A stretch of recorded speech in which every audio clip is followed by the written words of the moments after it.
You are now tuned in to the Jmack Experience Podcast. All right, we're back, and we got a very, very special guest on the show today. I want to give you a round of applause for showing up. It's an honor to have you on the platform. Thank you so much. Thank you so much for having me. Absolutely. How are you feeling today? Oh, I'm actually feeling great today. The sun's out, so it's wonderful. Yeah, it feels like summer already, right? Oh, hopefully in early spring. Yeah, I know. And it was like the last couple weeks was so cold, right? Like, it gets brutal here in the winter, I gotta say. Every year I feel it gets worse. I mean, I always tell people it is New England. It is New England. Welcome. This is awesome. We're going to speak about many wonderful things. Kristie Belmont is in the building, episode 74. Let's get into the intro and we'll be right back. Welcome to the Jmack Experience Podcast. This show is for motivational purposes only. However, we will not be politically correct, but our goal is to inspire those who listen and watch the show. Thanks for tuning in. Please be sure to follow us at the Jmack Experience Podcast and email us if you would like to be a guest on our platform at the Jmack Experience Podcast at gmail.com. Peace. Once again, I want to give you another round of applause for being on the show. It's an honor to have you in my presence and on the platform. So I like to start from the very beginning before we get to all the great things that you're doing now. For those out there who are not familiar with who you are, what's your name and where are you from? Sure. My name's Kristie Belmont. Nice. I'm actually from Lincoln, Rhode Island, born and raised. Lincoln, Rhode Island, huh? Lincoln, Rhode Island, okay. Yep. So I'm a realtor. Nice. With Here Realty, and I service Southern Massachusetts as well as all of Rhode Island. Got you. Possibly toying with Connecticut, but we'll see. And I'm also a registered notary public for the state of Rhode Island. Oh, nice. I might need you to notarize a few documents for me. That's awesome. Listen, it definitely comes in handy. It does. Friends, family, clients. Yeah. It's definitely a good little extra tool that I can offer. Right? Yeah, because you know what's funny? When you do need it, I feel like it's so difficult to find someone that does you it. forget. And then sometimes, like, I had a client that their mother was brought to a nursing home, but they need to do paperwork. They need a mobile notary too. Exactly. They don't have the ability to just go walk into the bank during bank hours. They need somebody to come to them to facilitate having this completed, and that's something that I can offer in Rhode Island. I like it. So you went a little bit further, but I want to go back. How was it more or less growing up in Lincoln, Rhode Island? How was it back in the day? Oh, growing up in Lincoln. All right, so I have to admit something to you. Tell me. I'm from Lincoln, Right. but I grew up in Woonsocket. Ah, come on. Good old Woonsocket. I like it. You know, I was born to teenage parents. Yeah. You know, and I think one of the best things that my mother did for me was she moved me out of there before middle school. Yeah, Woonsocket is a wild place. Oh, it Not all of it, not obviously, all of right? it turned that way. You know, my memories as a kid, I've got two memes, two pepes, French Canadian all day over here. You're French and Canadian? French Canadian. Oh, that's all different. Day over Hey, here. I like it. That's different. Yeah, good old French Canuck over here. And so Woonsocket is highly populated, was highly populated with French Canadians, and I'm one of them. But we moved right across the line to Manville. Yeah. So middle school, high school, all of that. I live in Lincoln now. You know, I bought a house in the neighborhood that I grew up in. Nice area, by the way. It is a great Lincoln's area. nice. It's a great Lincoln. I think is interesting because you have some more lower end areas of Lincoln, more city, and then you do have some, you know, where like Tom Brady used to live in Lincoln. And, Cha-ching! Right, like everything across the board in Lincoln. So it was interesting. So you had all classes, I want to say, all types of classes growing up together.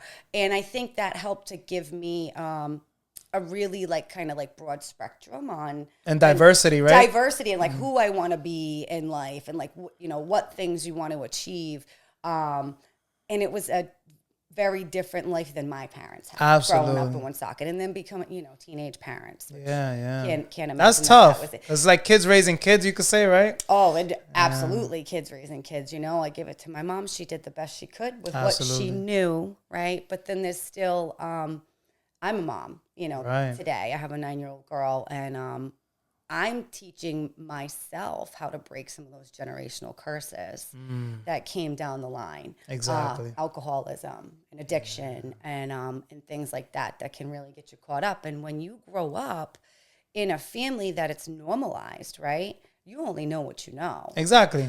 You think it's okay. You think it's and it's totally normal. And I did too, like for quite a while, yeah, right? We all do. We're all guilty as charged. Until like it didn't work anymore, right? But the great thing is that I have the ability to break those patterns and make those generational changes. I have the ability to show my daughter that it's not normal to drink every single day, or when you on a Monday, or when I feel good, let's go celebrate, or when I feel bad, there's the crutch. And, that's where that becomes the problem. So having the opportunity to realize I know what I know, but I can also make a change much more in my parenting. See, that's a good thing that you highlighted that too, because not for nothing, I've also struggled with that, so obviously it's crazy how sometimes things happen for a reason and people come into your life, It's never a you coincidence. Can relate. Yeah. It's never a coincidence. You can relate. So, and I had to learn that too, like not for nothing, like, my father was really bad into alcohol as well. And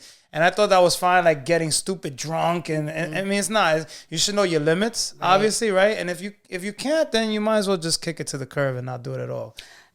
Absolutely. I like that. So more or less like growing up, okay, and then like who inspired you more or less to become a realtor, and how did you get started? Oh, this is a good one.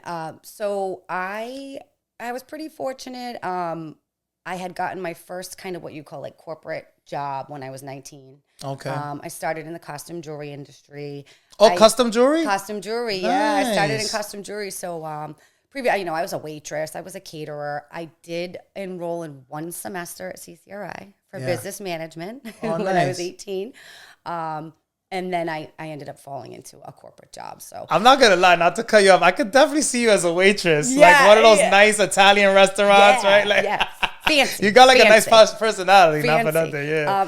I worked at Andrea's on Thayer Street for a couple years. Andrea's, I've been there a few times. Let me tell you, that was fun. Yeah. The people watching. Yeah, it is. The crew. Yeah, the kids, gossip. The kids that come in from Brown. I got to meet some actors and actresses. So that was actually a really cool time back before I started my corporate job. But I got into costume jewelry. And I was in that for about 11 years. So they would post more positions. Costume jewelry in Rhode Island is very incestual, or used to be. We were the huge jewelry capital, right? Back in the day. Rhode Island was a huge jewelry capital. In my time in costume jewelry was in the outsourced time, where the companies had already been manufacturing in China because it was cheaper. One of my main jobs was product development and a sourcing agent. And in those jobs, I had to communicate with the China offices. Oh, that's awesome. To get, our jewelry in or pricing or whatever it may be. But unfortunately, with that comes layoffs, right? Yeah. So I think I had been with maybe 7 different costume jewelry companies in an 11-year period. I had 3 layoffs, which were with multiple people. It wasn't just me, like I did something wrong, but they're finding they could pay 3 people in China to do what one of us was doing here. So unfortunately, after like the 3rd layoff, I says, all right, I think I need to switch it up. I think I gotta get out of costume jewelry now. This might not be the thing for me. So I started looking elsewhere. At the time, I didn't have a daughter yet. I wasn't a mom yet. I had just gotten married like a year or 2 before, and I found another job in display manufacturing. Nice. So for 7 years, I was the senior buyer for a display manufacturing company. So that's more or less, for those out there who are watching who are not familiar, is that when you come to like certain businesses and stores and you set up the way it's gonna be, or the plan of the layout? That's what it is? Yep, oh, that's you're pretty 100% correct. So my job as the senior buyer was to secure and procure in a timely manner, in a pricely manner, all of the parts and pieces that go into these displays storefront. Right. And it was a lot of pressure. The pressure was always on. I worked for the director of manufacturing. If I couldn't get a certain color plastic in or wood, and our production line went down, that was thousands of dollars per hour. So it was a very, very demanding job. And stressful. Very stressful. Zero work-life balance. Yeah. Zero. No life. You're on call all the time. All the time. To the extent of when I did have my daughter there, when she was sick, I'd have to bring her in the office. Oh my goodness. I mean, I had like my 3-year-old like in a packing play at my office. That's wild. And it's just the way it was. Like, I knew the company was going to lose money if I wasn't there doing what I was doing. I have to say I'm grateful for that job. Yeah, exactly. The director of manufacturing happened to be a woman in a man's world. Wow. Right? So the influence that she gave me, and I don't even think she knows it, but, you know, she was kind of... inspired you to be a boss, right? Like a mentor in a way that she didn't know. Like, I was already a boss. You've been a boss. But, set the record straight. I like it. But for a woman to have such a high position in a man's world of manufacturing, she really was completely inspiring in that sense of being a boss lady. But in the other sense, inspired me to go, oh, damn. If that's the next step up from where I'm at, being a senior buyer, I don't want anything to do with that. I did not want the job she had. I did not want the life she had. Absolutely. It showed me what I did not want to have out of a career and a business. And so, you know, COVID hit, right? And my company didn't shut down. The company that you was doing that you obviously it was like a gift and a curse, you could say, right? Correct. You learned a lot of good things, but then you didn't want to do it long term. I really didn't want to do it long term, but I had to sit and think to myself, look at my resume, right? Yeah. And I could have definitely applied to other places, different positions. You'll get hired in a heartbeat. Which I knew, right? Yeah. And that's a great thing, okay? And I'm grateful for that. But I also knew that no matter where I went, what my resume was going to get me, which was a salary, great paid job, was not going to be any different than where I was. That field is just that field, right? The experience I had is what I had. And I knew from almost 18 years between costume jewelry and display manufacturing, no matter where I went, it wasn't going to change. You feel like you're at a dead-end street, no? That's it. Like, yeah, that sucks. A big company, a small, it didn't matter. That type of work, I just felt wasn't for me. Right. I knew it wasn't for me. I always knew that I had a gift to connect with people. And I think I spent, you know, most of those corporate America days sitting at the desk trying to think of what is this thing? What am I meant to do? What can I do that makes me help and connect with people? Right. And I don't think it was till I bought my house. Oh, so almost 9 years ago. This is wild. So, all right. So you end up buying a house. Obviously, you probably saw yourself in that person, right? You're like, maybe I could do this. Like, this might be my niche. It was really cool because the home shopping experience was fun. My realtor, no, I wasn't a real estate agent at the time. Right, my realtor was my best friend's mother-in-law. Ah, okay. So I knew her personally. I knew she was going to take really good care of us as first-time home buyers. And she had been in the industry for a really long time. So I trusted her, but the home shopping process itself, in learning all the different things about the house, in the character and how old they are, it really intrigued me. So I don't think it was but maybe a year or two after we'd bought the house, moved in, that I said, I want to learn a little bit more about, like, how do you even start real estate, right? That's cool. So my realtor, best friend's mother-in-law, said, all right, Kristie. I mean, she was very honest. She took you under the wing? No, she sat me down for 2.5 hours and she went over everything from beginning to end of what it takes to become one, how you get business, and how you sustain. That's good. And let me tell you, she wasn't very nice about it. Yeah. Because she cared about me. Yeah. Knew I had a good career, right? Looked at me maybe as like one of her kids, like her son and her daughter-in-law, and really tried to steer me away from it.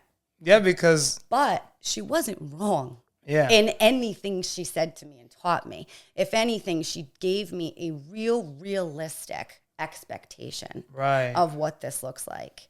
It looks like we show pretty houses all day and make a ton of money. It's never that easy. It is far from the truth. Yeah, you know, it's funny. You kind of like jumped ahead a little, but that was actually one of my questions that I was going to ask you, like, especially nowadays, like a lot of people, even me, because I did sales for a long time, and a lot of people are like, you should be selling houses. And I'm like, not everything that looks like, you know, not everything that shines is gold. You know what I mean? So like, and you see so many people, oh, I'm going to get my real estate license. Like, it's not that easy. You know what I mean? So it might look like, oh, and then I'm going to make $1 million off of selling homes. Like, you got to put the groundwork, obviously, like everything else, no? Groundwork, yeah. I mean, there's a saying when you get into real estate too, that like you really don't you're in your first 2 to 3 years, you're like an infant, right? And then like 3 and 4, you're like the toddler. And then once you hit 5 and after, that's when you're at, like, you become a grown real estate agent. And it's so true because it takes a very long time for people to associate you. And trust you. This is a know, like, and trust business. Right. Okay. This is most people's largest financial investment of their entire life. So it's very important. We're talking like 15, 30 years you're going to be locked into these deals. Most of the time, 30, right? And not, you know, there are so many realtors out there. And they all work differently. We all have to follow the same laws, ethics, codes, fair housing, procedures for the most part, but everybody runs their business differently. Absolutely. Some people are into the whole cold call and prospect, and they'll be on the phone all day. And don't get me wrong, they're successful, right? I'm more of a connection type person. And I've even said to people that have been referred to me or people I may have met, if you are feeling that we don't have a connection here, and you're not feeling the synergy or the energy, I don't want to work together. That's because awesome. I need you to trust me. I need us to feel that connection. Yeah. And a lot of people don't realize, like, when you're working with a buyer client specifically, you become like a part of their life. Like family, too. Like family. Like, I have so many amazing relationships with previous clients, so many awesome people I met.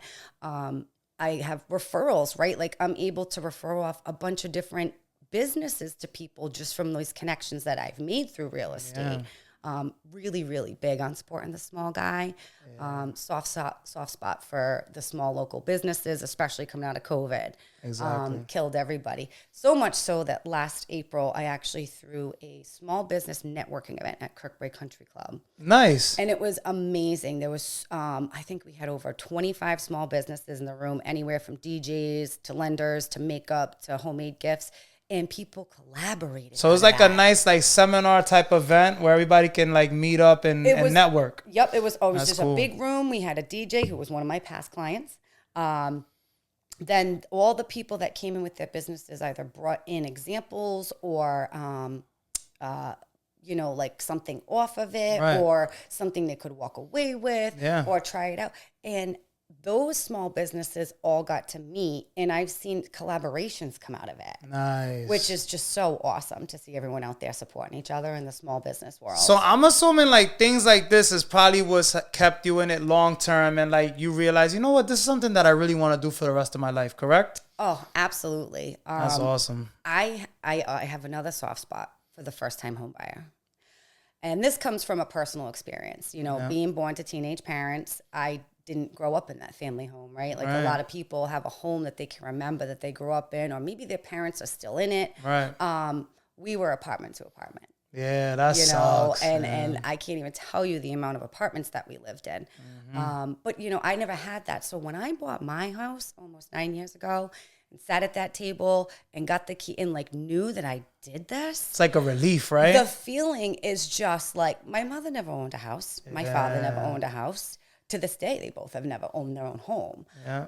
That feeling, right? Like, no money can buy that. Exactly. I get a chance to facilitate that for other people. And like you said before, you broke the generational curse. Absolutely. That's fucking amazing. Well, it's funny you said that, because that was one of the things I hadn't even thought of. But absolutely, right? That's awesome. Like just changing it up. Like, it was really, really, really awesome. And now I get to sit across the table from someone else while they get handed the keys. And I know that feeling. The feeling. Right? Yeah. And I can look at them and I can feel that again. Yeah. That is just something that no amount of money could ever pay for in this business. Absolutely. That's what keeps my real estate cup full, is helping other people, right? So real estate became this amazing catalyst, not only to help other people, right? So real estate looks easy. We talked about this, but no one talks about the ugly divorces where they have to sell and they don't get along. Exactly. And the realtor becomes the mediator. Right. And I've,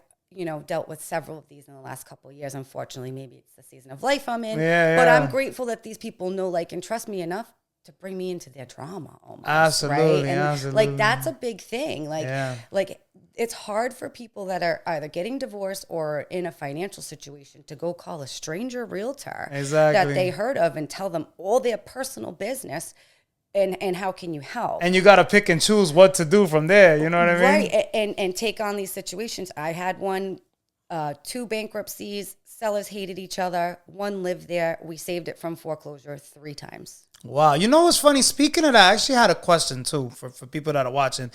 How would you describe right now the current real estate market in our surrounding areas? And is it a good time to buy or to sell? It's an open-ended question because it varies on your situation. Absolutely. Okay. So you can't really say yes or no, right? One of those questions. It is still a seller's market. Right. By far. We are still in a low inventory area. Okay. There's a few reasons for this. Remember back in COVID when the rates dropped down to 2s and 3s? Yes. Right? And at that time, I was converting renters to buyers like crazy. And it was a excellent time for those people that thought they were always stuck renting. Right. To actually have the opportunity to get in there. Now, competition was crazy wild and it was crazy nuts, but we made it happen, right? With some persistence, resilience, and education on my client's end, we were able to make that happen for them. Nice. Are we going to see 2s and 3s again? Probably never again. But what has happened is if you were a homeowner at that time that didn't need to sell or buy, you refied. Oh, refinance. Okay? Because you want to lock your whatever you've got left of your 30 or 15 like grandfather mortgage. it in. You want to get a lower rate, which in turn gives you a lower monthly payment. Got you. So if you had bought your house years before and you were at a 5 or a 6 or even a 4, and then you went to go refi, and now they're telling you 2.5, 2.87, you're refinancing. Right. Not only that, everyone had so much equity in their homes at that time. Sale prices had increased. Right. When you refinance, if you have equity in your home, you can take a cash out against your equity. So a lot of people, which is not always good to do. Right? It's not always good, but it is in the other hand too. If you have the equity in your home, you're going to be there long term. You don't plan on selling anytime soon. It could work for you. You know, renovations, pay something off, buy something else, whatever it may be. So what happened is in this time of the 2s and 3s, all the smart homeowners that weren't in a 2 or 3 went and refied. Now they're locked into 2s and 3s. They want to downsize or they want to upsize right now. It makes absolutely no financial sense. Okay. Because where their mortgage is at a 2 or 3, even using the funds from selling the house and probably making money on it because of the way equity's been increasing over the years. That was another question I had. It still doesn't make sense because your monthly payment is now double or triple what it is at a 2 or 3. So most sellers are not selling right now unless they have to. Okay, hence gotcha. a financial situation, hence a divorce, hence a season of life. People something tragic, sick. right? Right. Yeah. People get sick. People have babies. I mean, there's a lot of different seasons of life that happen that homeowners sometimes don't expect or anticipate that force them into a home sale situation. Got you. Now, like, what are some of the credentials for people out there who are not aware and let's say they're first-time home buyers? What are some of the credentials that you need to purchase a property? Oh, sure. So first-time home buyers, I love talking on the first-time home buyers because I can talk from personal experience. Yep. Before I had gotten into real estate, I had this expectation you had to have an 800 credit score, 40K that's in the what bank, I think too. right? All that, right? Yeah. And I think the general public, Some for of the it. most part, that's true. That's their thought because you're not educated, nor have you connected with anyone to find out.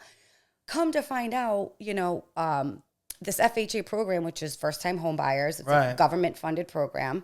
Yeah. If you have not bought a house, you can qualify. You can qualify at a 620 credit score. No way. Yes. I didn't even know that. Absolutely. I thought you had to be at least at a 700. See, you're educating me as well. Exactly. I'm definitely considering. I should have did it years ago. I was going to do it like around 2016, 2017. I missed out. I'm like, why didn't I buy that? It was a buyer's Everything market is through the too. roof now. Like houses that were like 200 grand or 250,000. Now they're like triple or double that. It's crazy right now. Yeah. All right. Now, what about on, like, can you give us any tips on purchasing that, like, most wouldn't know about? You gave us the first-time home buyers, right? Anything else, like maybe grants or stuff like that people can get? Absolutely. At the moment, Rhode Island has an awesome down payment assistance program. There's 2 different versions of it. and it's called Rhode Island Housing. Okay, yes. Extra assistance, down payment. So if you qualify for an FHA loan, Nice. you will also qualify for Rhode Island Housing as long as you are Rhode Island resident.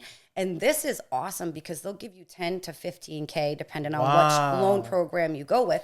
Now, this is to pay your closing costs. Right. It is a loan, but it is a 30-year interest-free loan. Oh, yeah. That's like free money, literally. Almost, but the only caveat is that you do have to pay it back if you refinance. Right.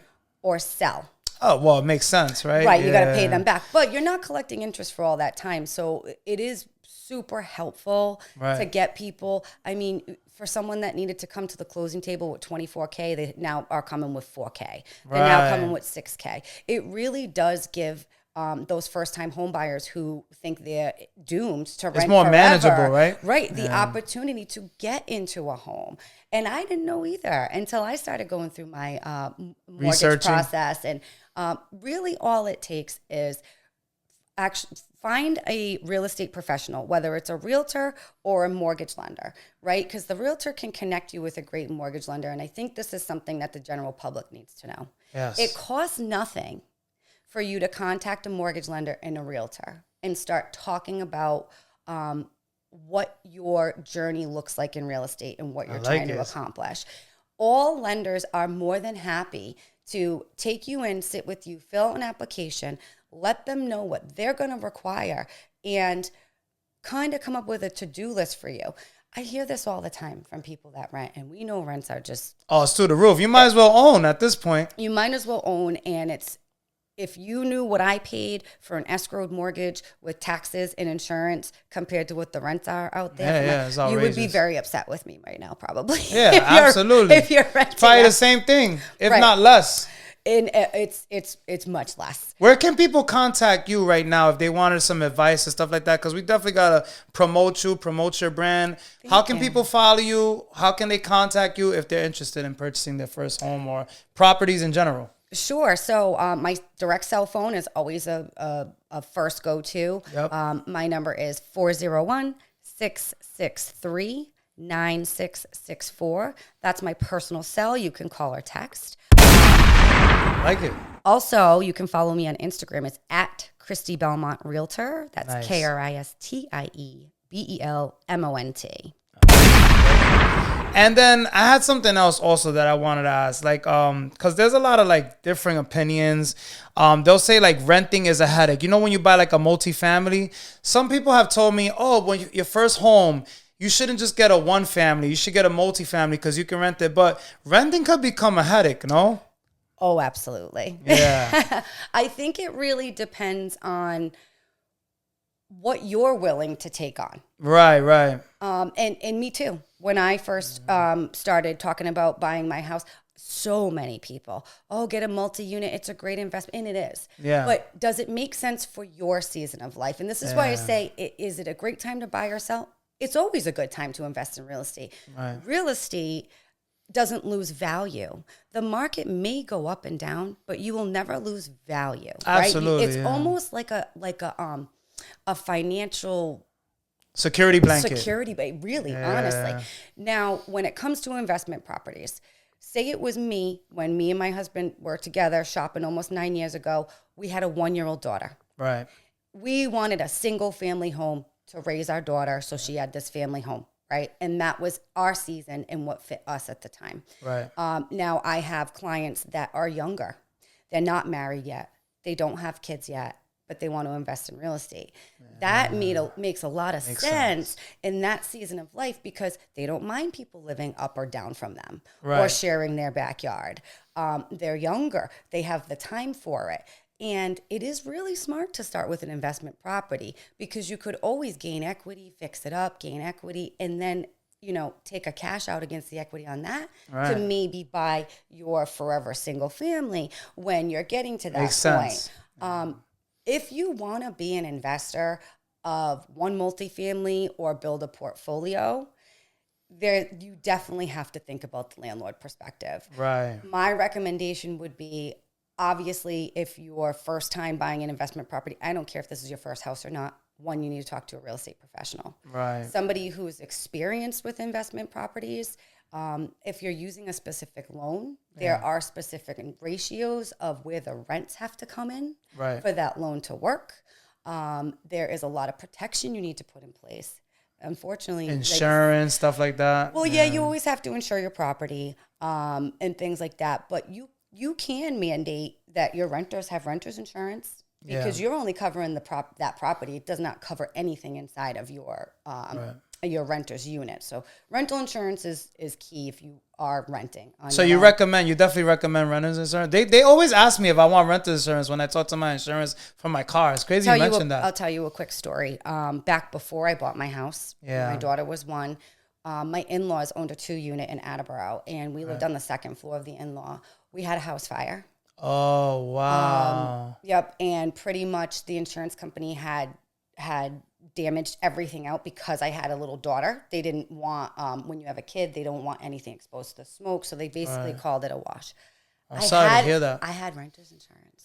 Oh, luckily. I had renter's insurance, and little did I know, my policy paid me out $15,000. Wow. See, it's good for us to know that. I didn't even know that. And I think I had gotten it like when I got engaged, more to like cover my like diamond ring, and like we had started buying, we had started buying like nicer TVs and like nicer things after we got married. So I really just wanted to protect our assets of what we had. Absolutely. Thank God I did, because I never would have known that I was going to have a house fire. You know what? We could have never predicted that.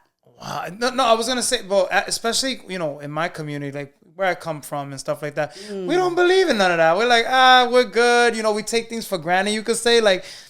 And then when tragedies happen, you'll see them on Facebook, GoFundMe.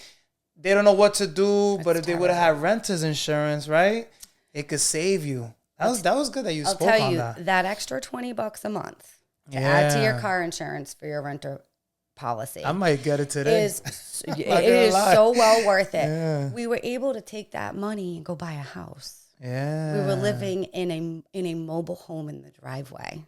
Wow. After this happened, 4 adults, a 1-year-old, and 3 dogs.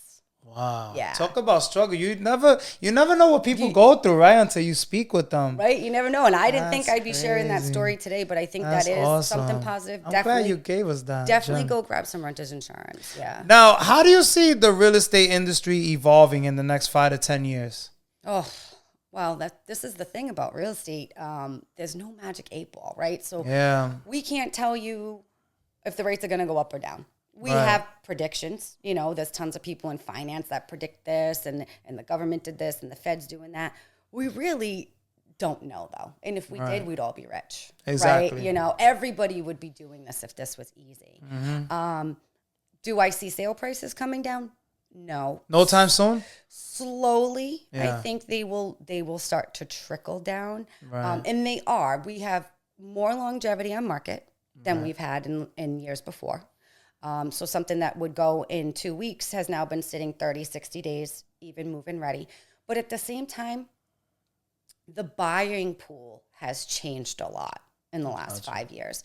So in the COVID days and in the low interest rates, buyers were just happy to get into anything. Yeah, give me whatever, right? As long as I'm in a home. That was me, actually. No, 100%. And everyone wanted to take advantage of being able to buy at that time. So it made sense, right? People are waiving inspections. They're jumping over each other. They're doing appraisal gaps, all this crazy stuff, which I don't recommend at all. Exactly. There's no protection there for you. But if that's what they had to do to get into a house, that's what they had to do. Today, I'm finding that buyers are way more reserved. They're taking their time. Rates are higher, but they're not terrible. We've been here before, right? Like this isn't abnormal. Yeah, I mean, everything goes up and down, right? At the end of the day, it's the ebbs and flows, and that's the beauty of real estate. No day is ever the same. No year is ever the same. No 5 years are ever the same.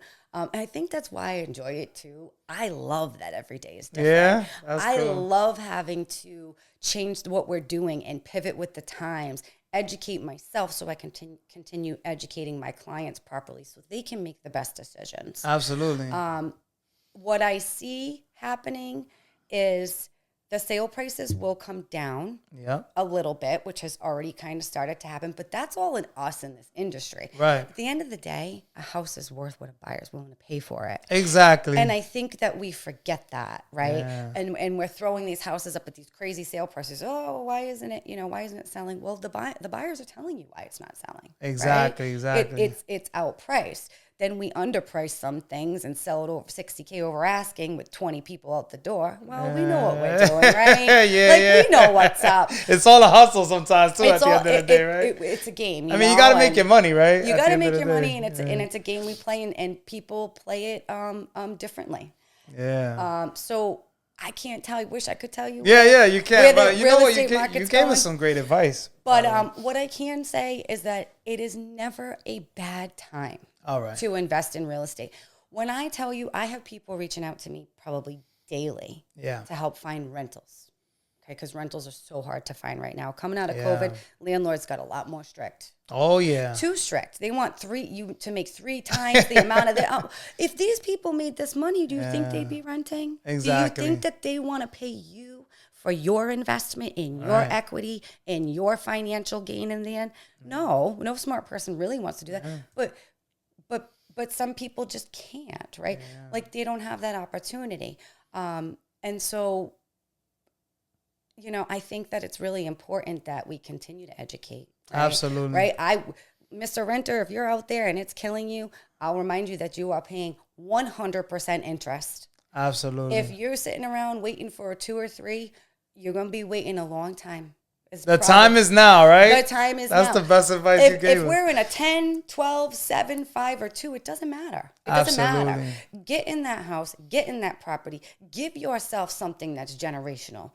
Give yourself a financial backbone. Give yourself something to be proud of at the end of the day. You work hard. You deserve it, right? That's right. I like it. Speaking of that, we're going to get into Album of the Week real quick. Album of the week on the Jmack Experience Podcast. Album of the week this week is Slippery When Wet Deluxe Edition by Bon Jovi. You ever heard that album? It's a classic. Probably. Check it out. And then we gave you a movie of the week. Movie of the week on the Jmack Experience Podcast. It's a special one right here. I think we're still in aren't we in Women's History Month right now? I believe so, right? Yeah, we had International Women's Day the other day. Look at that. So, movie of the week this week is Queen of the Ring. It's about Mildred Burke. She was the first female athlete to become a millionaire and one of the first female wrestlers. So check it out when you get a chance. If you're into movies, we do these little segments every time we do our show. I'm big into documentaries, so I'm definitely going to check that out. Yeah, you definitely got to check it out. We're going to be wrapping it up shortly. What's next for Kristie Belmont? And is there anything that I might have missed or didn't cover that you would like to let the viewers know? Oh, awesome. So what's next for Kristie Belmont? I think you're going to see a lot more of my face out on social. Been doing a lot of content development. Nice. My brokerage here, Realty, we just finished up our own podcast room. Nice. Tell them. You have a title for the podcast or not yet? Well, I have a segment that I did back in COVID, which was literally me, my cell phone, and a ring light going around to small businesses, interviewing them. What's the story behind you? What do you have to offer? It was called Kristie Takes the Community. So I think we're going to stick along those lines with Kristie Takes the Community. I like it. We heard it first on the Jmack Experience Podcast. Yes, I like it. You just make sure you invite me. I would love to be a guest on that show. Absolutely. That'd be pretty cool. And when are you going to start that? Do you know more or less or not sure? Well, I have a meeting with our in-house marketing team tomorrow. Okay, so nice. I think it's going to be a lot of planning, and then we're also going to do some interviewing and videography out in the community as well. Yeah. Hitting up some small businesses, seeing how we can help in the community. Couple things we missed. Like I love how this rolls into Kristie Takes the Community. I really, really love not only to support small businesses but our communities. And anyone in need. So I think this might have been the 3rd or 4th year. Every time around Thanksgiving, I do a fundraiser called Coats for a Cause. Oh, nice. That's awesome. Use coats. I mean, coats are something that last forever. Absolutely. And people just throw them in the closet for a long period of time. And now it's come to the point that every year when it starts to get cold, people are messaging me, Kristie, when are you doing pickups for Coats for a Cause? And it's amazing. This year and the year previous, I donated them to men's and women's sober houses in Rhode Island. Nice. That's amazing. So you do that every year? Every year, and for a cause. Like you said, around Thanksgiving? Yep, right around when it starts getting cold, and I run it all the way into January. We do drop-offs or pickups. So if anybody's interested in like maybe contacting you, they want to give you clothes, cold stuff like that, where would they contact you at once again? You can contact me 401-663-9664. It's my personal cell. Or you can find me on Instagram, Kristie Belmont Realtor. Can we agree that all the experiences that you went through got you to where you are today? Oh, 100%. Like I started saying, it was years before I actually went and took the courses to become a realtor. I had maybe called 3 or 4 people that were either friends, people I knew were in real estate, give myself a realistic expectation of what, hey, listen, going from a salaried job to commission-based pay was not an easy thing. It was very, very scary. Yeah. But I chose faith over fear. I like that. All right, I chose myself. I knew that I was meant for more, and I needed this catalyst to help other people. Did I know that I'd be sitting here 5 years later, loving my career, even all the struggles that I've gone through, trying to sustain we have a very volatile real estate community here in Rhode Island. Yeah. And the competition is fierce. It's a tough industry, right? It's a tough industry no matter what, never mind the competition. If you can stick and stay in real estate full-time for 5 years, you're probably going to make it. You know what's funny? That was actually one of my questions that I didn't get to, but like, what would you tell someone looking to get into real estate? And that was it right there. So basically, if you could roll with the punches for a good 5 years, then you got to roll with the punches, but you got to be ready to get thrown into the shark tank. Absolutely. No one is there to save you. Nobody wants to feed your family and put food on your table. It is a very one for yourself. Cutthroat. Very, industry? very cutthroat. Very, very, very cutthroat. And unfortunately, not all agents stand by their ethics and their code of having best interest. That's something that I really pride myself on, is not only the connection, the communication, but that my clients know, like, I have got your back. I am relentless. I'm going to do everything it takes to protect you, your finances, anything at the end of the day. You know what? That's what's going to separate you from everybody else. And obviously, you're building relationships, and that's how you're going to get more referrals. And that's amazing that you're coming from a genuine place. Because like you said, some people, they're just about the money, and we know that, right? Like, so that's probably what separates you from a lot of people. Now, any advice out there for those who may be experiencing the same situations that you went through or are going through at the moment? Oh, I mean, I could give you so much advice. If you're someone who's looking to change your career, and just really quick, I was in, I guess you call corporate America setting for, 18 years. Right. I wanted to stab my eyes out. Yeah. Like, no word of a lie. And it got to the point that when I drove in that parking lot, I was having a panic attack. When I came home, I was miserable to my kid. I was miserable to my husband. It ate me, right? It deteriorated my soul.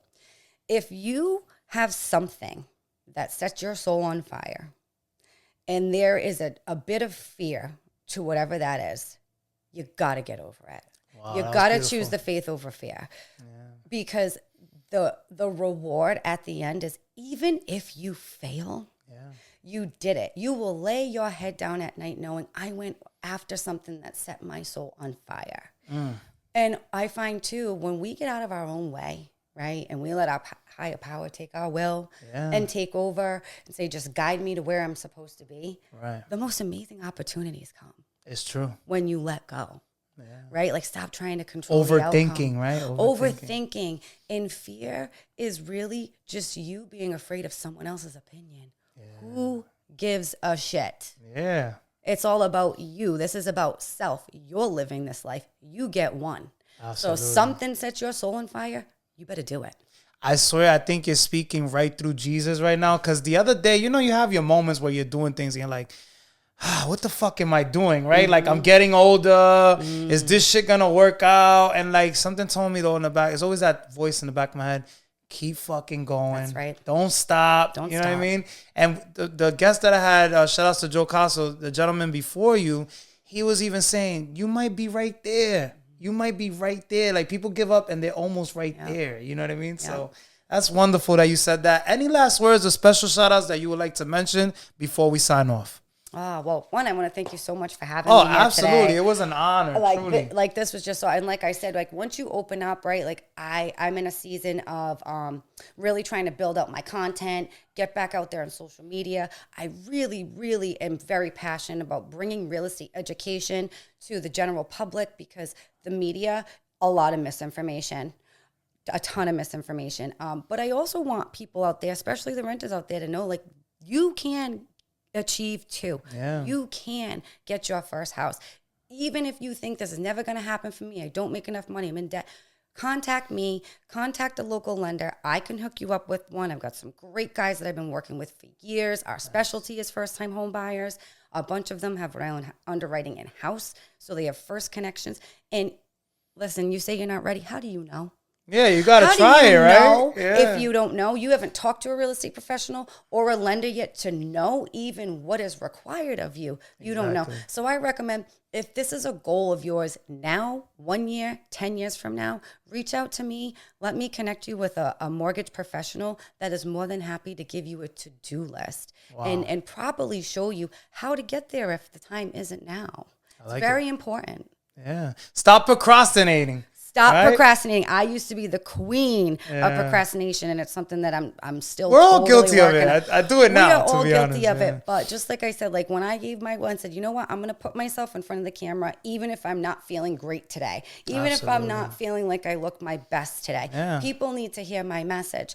But when I let go, right, then other opportunities came up, like a friend of mine tagging me in your podcast, right? Like everything happens for a reason. Like exactly, there are no coincidences. Yeah. There just aren't.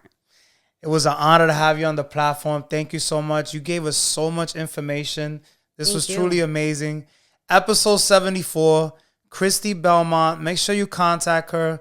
Great person. We're signing out, the Jmack Experience Podcast. Gra! Thanks for coming on the Jmack Experience Podcast. Be sure to come on for another episode every single week. Until next time, peace. Black Sheep Sea Moss. It'll make you want to slap your daddy. Oh, harder, daddy.